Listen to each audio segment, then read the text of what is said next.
ലഹരി ഉപയോഗം തടയാൻ കേരളം ശക്തമായ നടപടികളാണ് എടുത്തുകൊണ്ടിരിക്കുന്നത്. ഏറ്റവും കൂടുതൽ കേസുകളും ശിക്ഷാ നടപടികളും സ്വീകരിച്ചിരിക്കുന്നത് നമ്മുടെ സംസ്ഥാനമാണ്. അത് മാത്രമല്ല, മറ്റ് സംസ്ഥാനങ്ങളിൽ ലഹരി ഉപയോഗം തടയാൻ കൃത്യമായി ഇടപെടലില്ല എന്ന കണക്കുകളും പുറത്തു വരുന്നുണ്ട്. അപ്പോൾ ഈ രാഷ്ട്രീയ ലാഭം വെച്ചുകൊണ്ട് പ്രതിപക്ഷ ആരോപണം ഉന്നയിക്കാതെ ലഹരിക്കെതിരെ സർക്കാരിനൊപ്പം ചേർന്ന് പ്രവർത്തിക്കണമെന്നാണ് ഇന്ന് മന്ത്രി എം ബി രാജേഷ് മാധ്യമങ്ങളെ കണ്ടൊരു ഘട്ടത്തിൽ പ്രതികരിച്ചത്.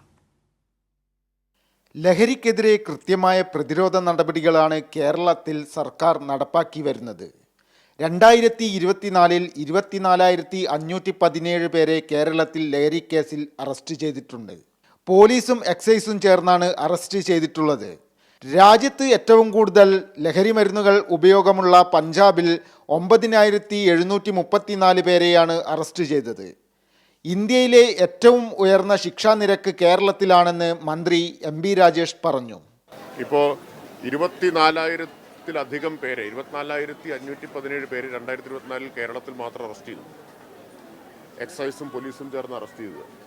അപ്പോൾ ഇന്ത്യയുടെ ഡ്രഗ് ക്യാപിറ്റൽ എന്നറിയപ്പെടുന്ന പഞ്ചാബിൽ ആ വർഷം അറസ്റ്റ് ചെയ്തത് 9,734 പേരെയാണ്. ഇതിൻ്റെ 3 ഇരട്ടി ആളെ കേരളത്തിൽ അറസ്റ്റ് ചെയ്തു.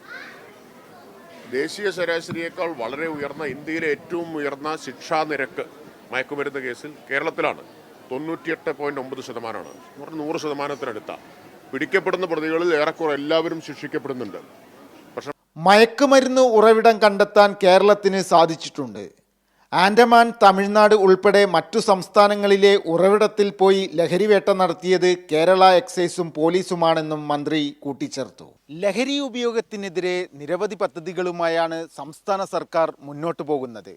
അതിനൊപ്പം സമൂഹവും ഒന്നിക്കണം. ക്യാമറമാൻ മഹേഷ് പാൽക്കാറിനൊപ്പം സച്ചിൻ വള്ളിക്കാട്, കൈരളി ന്യൂസ്.